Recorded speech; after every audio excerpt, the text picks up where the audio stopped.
welcome to Perma Blend and our celebration of the Brow Daddy set. We here at Perma Blend are really excited about the set. It's been a work and love in progress. We had a big celebration the day that we were bottling and labeling and then boxing and finally getting the first shipment out. So that was really exciting for us here in Fort Mill, South Carolina. So I'm really happy to have you guys. We are going to be bringing in Ruben, Brow Daddy, and he's really excited. I'm watching everything on social media, and so this should be a really fun interview. So let me grab Ruben. There you go. Hello, my love. Hello. How are you? Good. How are you? Good. Where are you right now? In a hotel we're in Sacramento right now. Sacramento. Okay. Yeah. How are the classes going? Good. Yeah. Yesterday was extra good. It was really good vibes in the room. I loved it. Awesome. So everybody, please welcome Ruben, Brow Daddy, and we're going to talk about the new Gold Series gorgeous set that was his brainchild, from the packaging to the way he wanted it bottled, to the way he wanted the labels to look, to the colors and the exact formulation that he wanted. He was dreaming about this set long before it ever came to fruition. So Ruben, we're really excited. I was telling them before that the day that we actually started to package everything, put it all together, and there was such excitement here in Fort Mill. It was just amazing because everybody had worked so long to get to that point, and now we were finally able to get it bottled, labeled, and into the box, and it looked gorgeous, and getting it out to the distributors was just going to be so exciting. So do you want to talk about your vision a bit? Yeah, of course.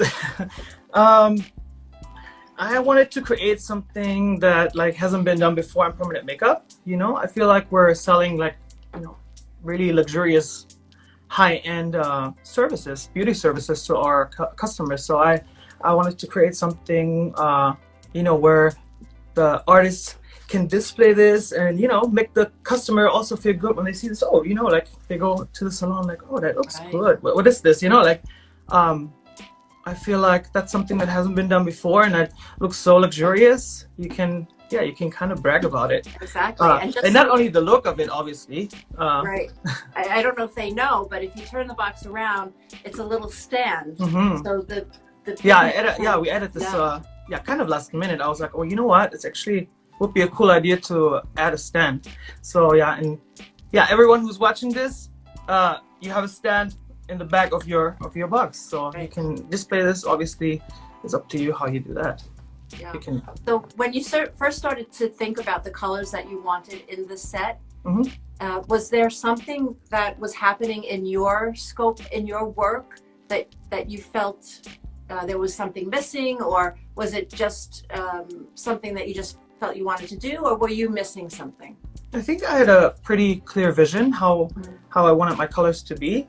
So there was a few priorities for me. Number one, and I think most artists out there can relate to that, is I want the highest retention possible. So when the client comes back, if I don't have to touch them up, I don't want to touch them up, because obviously it's more work for us and the client has to pay.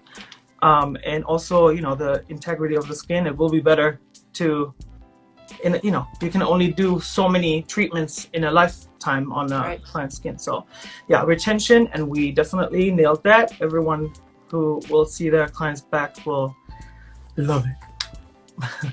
And so let everybody know, you had the vision, we worked with the chemist and the formulator, and then going back and forth until it was perfection on your end, right?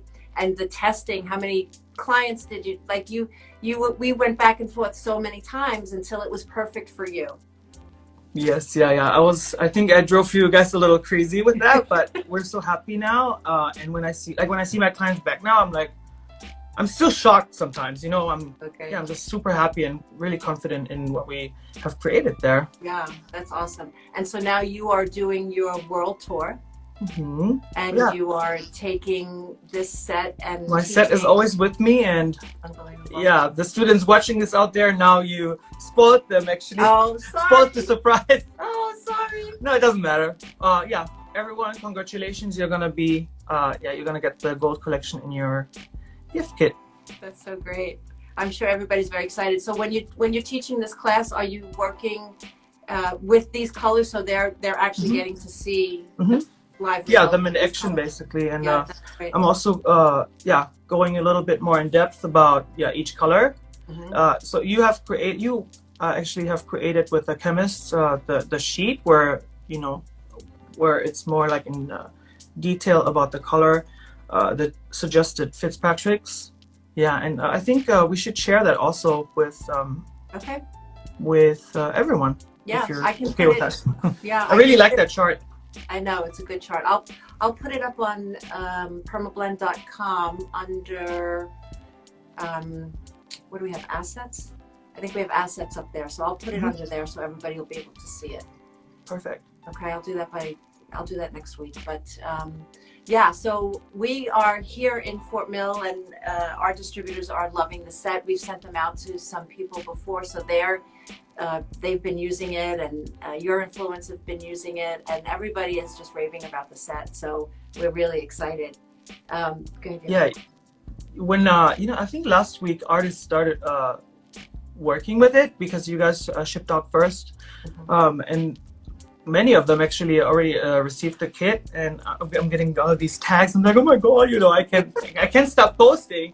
I'm hoping Instagram is not going to shadow ban me because I'm spamming my stories and everything. But so I'm so happy to see it. What did it feel like for you when the set was finally complete and now you're seeing artists work with it?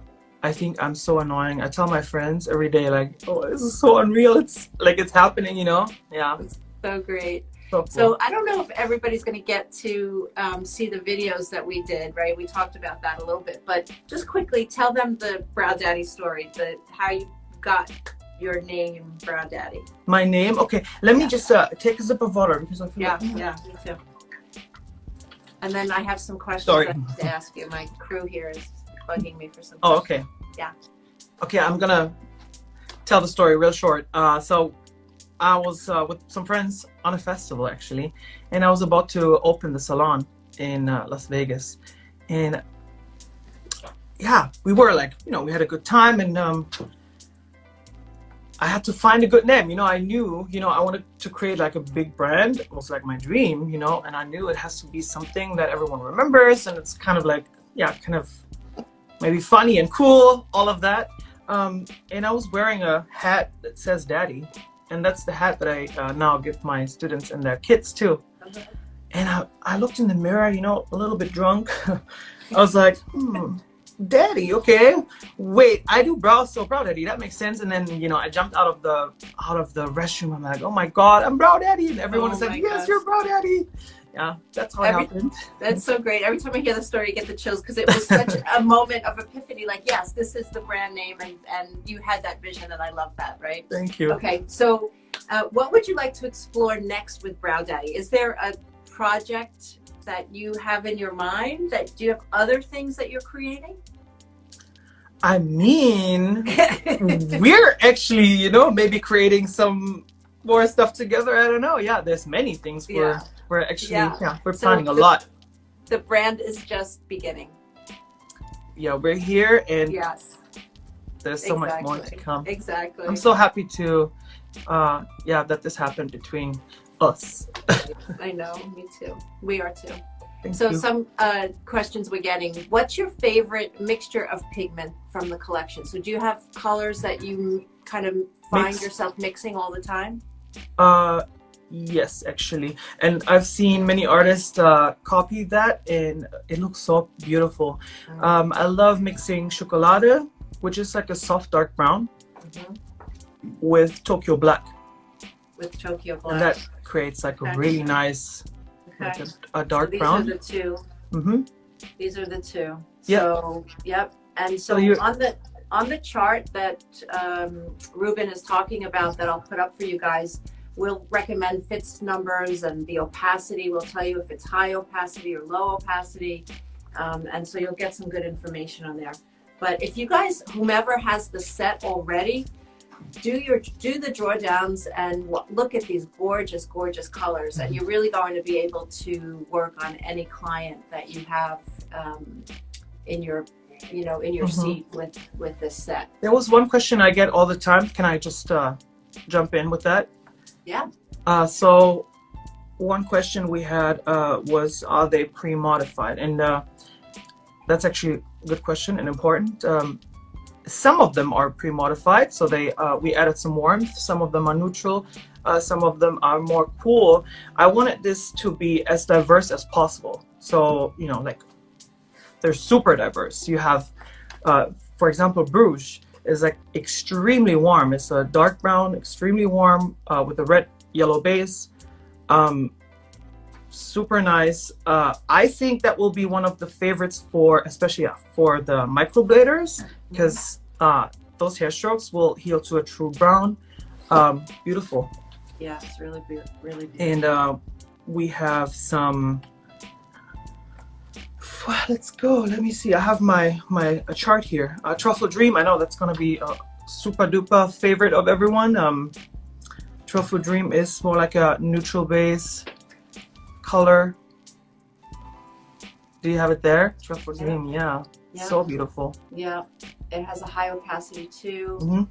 And yeah, I think that honestly within the line, the variety of colors are brilliant. I really love them. I think they're just brilliant. So yeah, and to go back about the modified colors, I did this on purpose because I don't think every single client needs modifiers, or added warmth to their colors. If you have a client, let's say young skin, super young, and you have they just heal more true to color. Obviously, if you have someone who has sun damaged skin, you would add more warmth, right? That you would have to get to know all of that, the undertones of the colors. But that's why I really love the chart that you made. Yeah, good. So how is the gold collection different than the other sets in the Perma Blend line? Besides the colors that you chose, what are the other specifications that you wanted? The high pigment load, right? Pigment load, yeah, the highest that is, I think, scientifically or in the chemist world even possible, right? Because obviously I educated myself to a little bit more, and I found out that there is a limit that you can go. If you go over that, it does the reverse effect. I think, like, it does something negative to the formula. So we nailed the pigment load the highest. Yeah, that's how we get that super great retention. So some people are asking, what's your preferred mapping technique? Do you have a preferred mapping technique? I do. It's like a mix between freehand and the string method. Okay. And is that something that you go over in your class? Yeah. Okay, great. They actually see a live demonstration of me doing it. Okay. And when you're doing your procedures, excuse me, your procedures now with the set, are you finding that your clients, when they're coming back, are they coming back and the color looks exactly like you expected it to look? Yes. Good. I would say 99% of the time. Obviously, you never 100% know what kind of medication the client is on or what they do when they go home, right? But yeah, it's true to color in a shocking way. I would say in a good shocking way. Right. And you know what's interesting is for us at Perma Blend, when we work with artists and we see the vision that an artist has, it always pushes us too to learn more.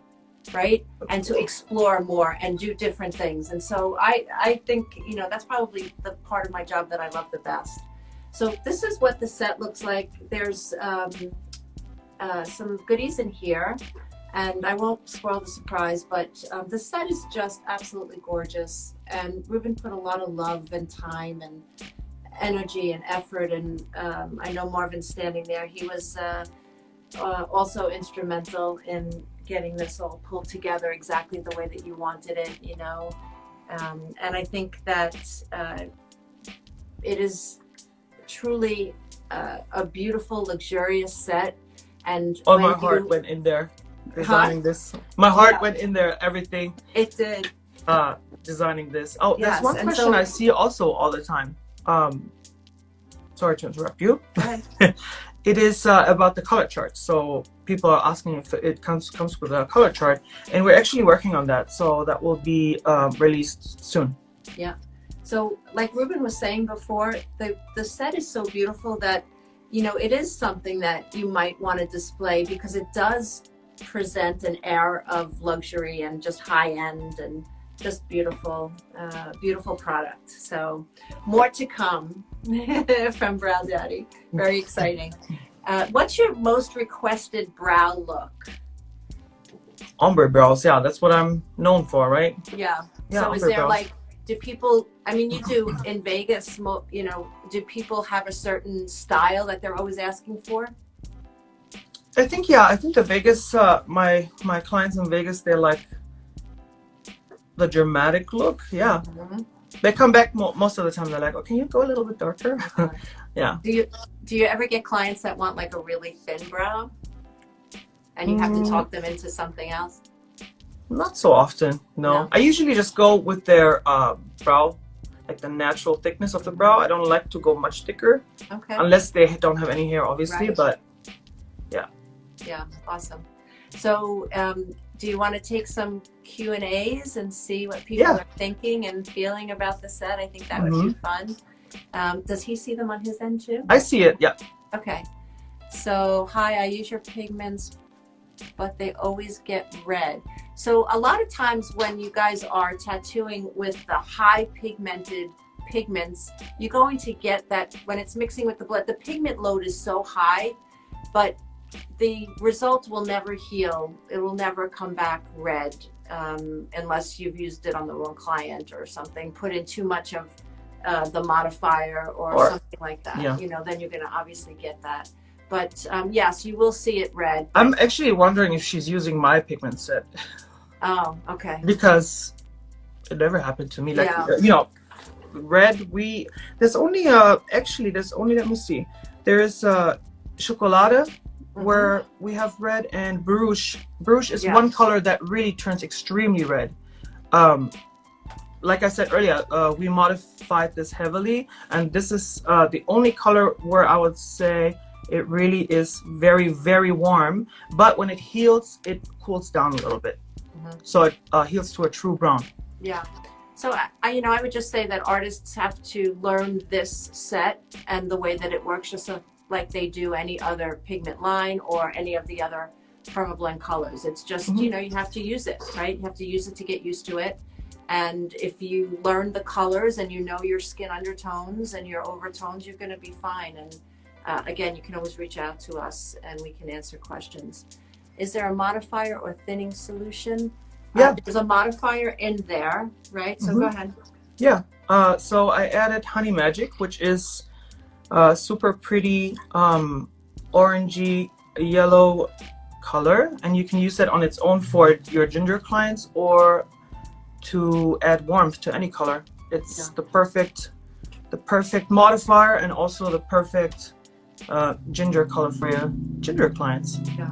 So I think one of the things, Ruben, that would be great is as we go on and we have artists that are using the set just to have the healed results of each colors, right? Color combinations and heal in a file somewhere so that people can see it. But, you know, the clients are so different and everybody, you know, there's so many variables when you're tattooing somebody. So, you know, you have to make your own educated judgment, right? They have to know and make their own educated judgments, and we can just guide them, right? Absolutely. So let's see. What else do you want to say about the set? I don't want to take over. What are your favorite combos for melanin-rich skin tones? I have used Tokyo Black on its own, and it looks really beautiful. That's one of them, and really, really nice colors. Also Bruges. You have a lot of warmth in there, so that will be good for fits 5. On a 6, it might be a little too light. Like 4 or 5 is really good. Good. So somebody asked if this was a limited edition set. It is not. This is a set that will be available Forever! worldwide and forever, exactly. And more to come. So thank you guys for these questions. What color was the first one you created? Which was the first color that you created in the set? Do you remember? Honestly, I don't know. I don't remember. No. Because we have been reformulating things so many times until I was like, okay, no, it's perfect. Yeah. So I don't really remember anymore. And somewhere we should document the story with the names, how you came up with all the names and the correlation with, you know. So tell, where'd you get Tokyo Black from? Tokyo Black. So Tokyo Black, Japan is my favorite country. I love Japan, and we always go to, you know, visit Tokyo. And I was like, okay, I have to somehow implement some of the things that I, you know, are close to my heart. And I was like, Tokyo Black. And then I was like, you know, when I go to Japan, I'm like, everyone has that, because they, you know, it's more like a, how do you say it? They're more old school. They don't really dye the hair over there. So right. their natural hair, they all have that super dark, almost black, but it's not really black hair. And I'm like, okay, Tokyo Black. And you know, the Japanese people that I've seen kind of all have like the same natural hair color. I'm like, yeah, that makes sense. Looks like that. So I was like, okay, let's call it Tokyo Black. That's great. That's a great color. And then chocolate, can you do that one? Chocolate is, it's basically chocolate in German. Right. And, you know, I'm German. Right. That's, I don't think a lot of people know that. So that's, you know, so even the names, even down to the names, were just a love project for you. Yeah. Yeah. It is so cute. Oh, and Bruges, when you look at Bruges, it's basically brown and rouge for red, because it's, you know, pretty warm red color. But yeah, keep in mind when you use it on your client, it's not gonna be red. It's right. I just thought it's a cool idea, brown and red rouge. Yes, people are saying, can you be any more adorable? I know, I agree with you girls. For me, it's it's a little bit stressful to be live, because I've never done it before. But yeah, I know, for the love. I know, I'm honored. Okay, so people are asking about titanium dioxide. So I want to just talk to a little bit about that. Yes, please. So, you know, when we're creating colors, you know, the colors are mixed with pigments to create the tone that we're looking for. So if we're creating a lighter color, then we're going to use more titanium dioxide, okay? But the issue historically has been that pigments have had too much titanium dioxide and not enough strong other pigments in there.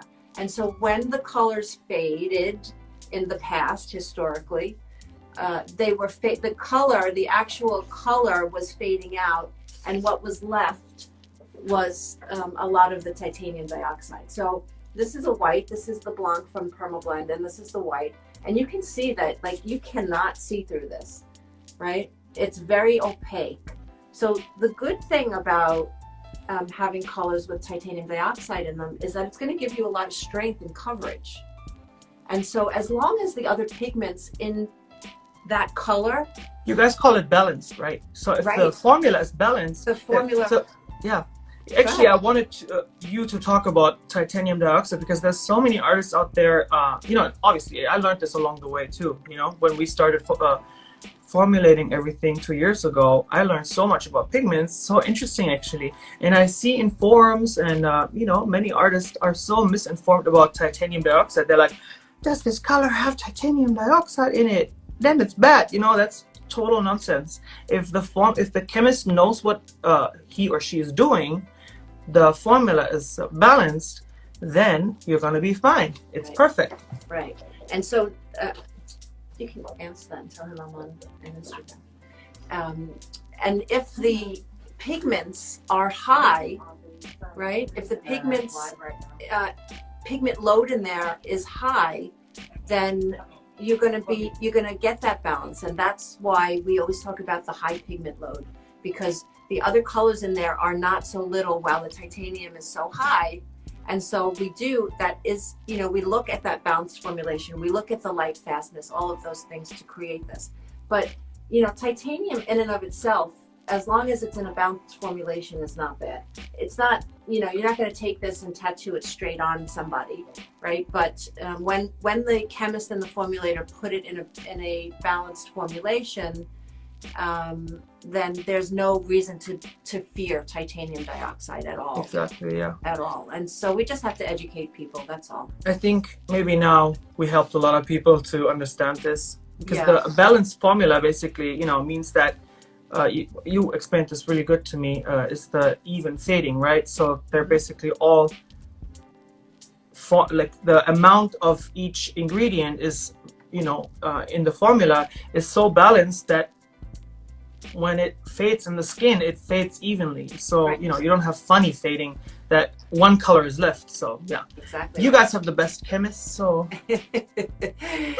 Who you're very friendly with now. So that's good. So somebody's asking, what colors would you recommend for microblading? That's such a good question. I love it. Barouche is gonna be an all-time favorite. If you want a true medium to dark brown, perfect. Because obviously, if you have microblading or you're a microblader, you want to add a little bit more warmth to your colors, because microblading typically, or any hair stroke techniques, heal a little bit cooler. So Barouche would be great. Golden Goddess, super pretty. It's like a medium to dark blonde shade with slightly warm undertones. And you can always add the modifier Honey Magic to your colors to create a little bit more warmth. Yeah. So honestly, you know, when we're looking at the colors, any of the colors, I would say could be used for microblading, just because we can add the warmth, we can add that modifier in there. Mm-hmm. You know, if you wanted to use it straight, then definitely, you know, what Ruben said. But I think that as long as you know how to modify it, I think it's, you know, they're all beautiful colors. Mm-hmm. Somebody's asking the difference between organics and inorganics, which is better. You know, organics, we are a blend, and all of Ruben's colors are a blend. And we found that it just depends on what color we're looking for, whether we use organic and inorganic. And organics are not, you know, the natural pigment. You know, people call up, oh, your color's organic. Well, you know, organic means that it's made in the lab. It just has atom molecules, right, that carbon, that make it organic. That's why we call it organic. It's organic chemistry. But when we look at inorganics, inorganics historically were mined from the earth. They're not anymore. There's just not enough natural material in the earth. And so everything is made in the lab. And what the benefit of that is that we can keep everything cleaner, right? So when we mined from the earth, there was always heavy metals and all those kinds of things. And now we can keep and create cleaner pigments. And we are always going through testing, and EU regulations are always changing. And that is why, you know, with Perma Blend, we change with the regulations. We just do. We will always be changing with the regulations. And now with the new EU regulations, every manufacturer is going to be changing with the regulations, because if they want to sell worldwide, they're going to have to do that. So we've just started the process a bit sooner, and we will keep everybody updated and you know, just keep trying to improve the brand and keep it as safe as possible. Somebody's asking the consistency of the pigments. Do you want to speak to that? Yeah, absolutely. I love it, because that's something that I love to talk about also in my classes now, since you explained this very good to me a while ago. So when I started formulating this with the chemist, my first thought was, okay, you know what? Let's make the pigments a little thicker, right? So, and you and the chemist, you explained to me that in the formula there's only so much space, right? Exactly. And if you add thickener, you have to, there's maybe not enough space for the amount of pigment itself. That means for me, my highest priority, which was the retention, that the client retains as much color as possible, we would have to, we have to, how you say that? Basically, I forgot the English word for that.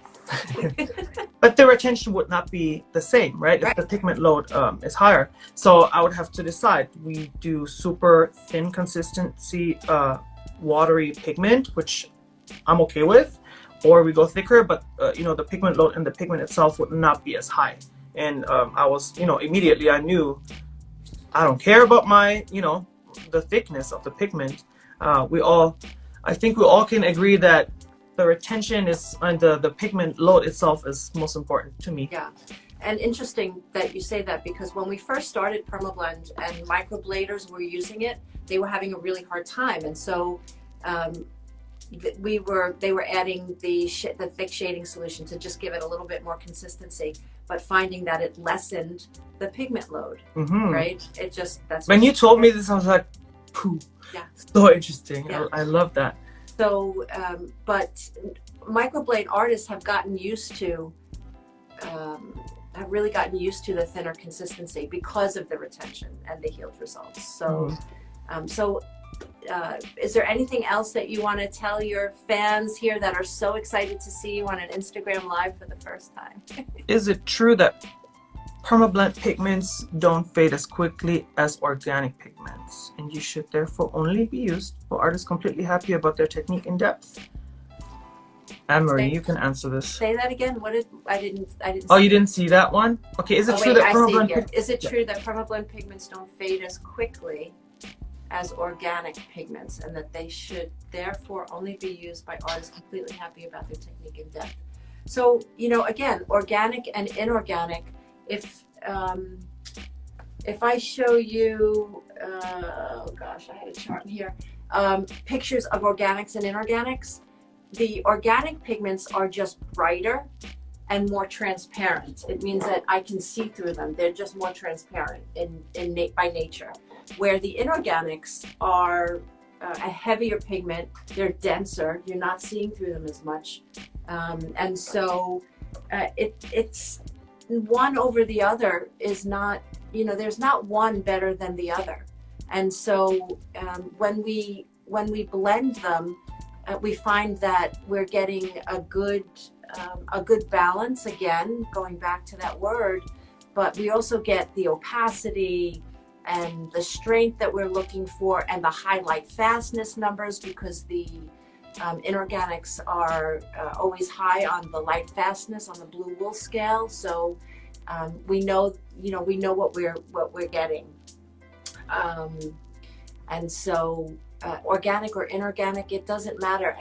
If you go, I used to do laser tattoo removal, and when I was doing that, you know, it didn't matter. I didn't have to know whether there was organic or inorganics in the tattoo I was removing. And I'm not talking about PMU tattoo, I'm talking about body tattoo. But the laser removed it. And now the techniques are so good and lasers are so good, I don't know that there's much of an issue with any kind of a removal. But if you guys are finding that, you know, some colors are harder to remove than others, you know, I'd be interested in the data, so send me the information, right? Because we're always learning and we're always growing. Okay, so another question. Because you mainly do ombre brows, do you think you developed the colors with that technique in mind? Yeah, definitely. I have my, you know, the technique. I mainly use machines, so I stopped doing microblading, but I know for sure that there will be microblading artists creating super bomb work with my pigments. I know already. Right, for any technique. Exactly. Yeah. So oh, we have someone here. She's already using my pigment. She says the gold collection is the best. Yesterday, actually, I had someone messaging me. She was like, you know what? I love your colors so good, so much. I did 4 models just for free, because I can't stop working with your colors.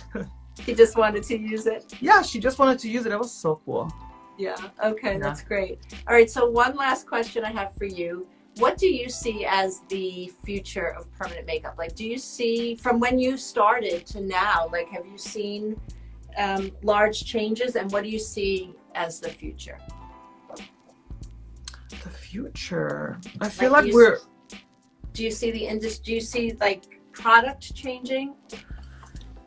I feel like we're developing, or you as the pigment manufacturer, everything is like developing so fast. Like you're getting better at, making ink, and machines out there getting better, needles getting better. Everything is so much better. And I always say to my students, and I still feel that way, that the permanent makeup industry is actually a baby industry. We're still small compared to, let's say, makeup. Permanent makeup is not even, that big yet. I think there's so much more to come for all of us. Yeah, I think we're still here, and it's growing so fast. And I think there's still so much more to learn. I think that we, even as big manufacturers, we continue to, work with different ingredients and new pigments, and we're all just continuing to learn. And so I love that about this industry. I think it's really exciting. It's an exciting industry to be in because of the growth like that, like you're saying. Yeah, I love it. It's super interesting. Yeah. So where's your next stop? You're in Sacramento now. Seattle. Where? Yeah. Seattle. Seattle. We're going to Seattle tomorrow, and then I think it is on the 7th. Yeah. Okay. And then you have a lot of locations out of the country as well. Have you come across any restrictions yet that you're finding? Yeah, Canada. That was super sad. We had to cancel Canada because of the restrictions. But everyone who's watching from Canada, we're gonna be back. When they open the borders, I'm gonna be there. Awesome. Okay. Any last word, my love? I don't know. I'm just super happy. That's all I can say. I'm happy, and I just can't wait to see more of artists using the gold collection. And we have a hashtag, so please tag me on Brow Daddy Gold. Okay. That's how we can find all your work. Awesome. And then you guys, the Brow Daddy set, the gold series, is available worldwide. No matter where you are in the world, it is available to you. And so thank you for watching. Thank you for making this set so exciting, Ruben, and doing all your hard work. And it was a joy working with you and getting to know you more and all of that. So I love you guys. Marvin, take care, and we'll talk soon. Thank you so much. Okay, bye. Bye-bye.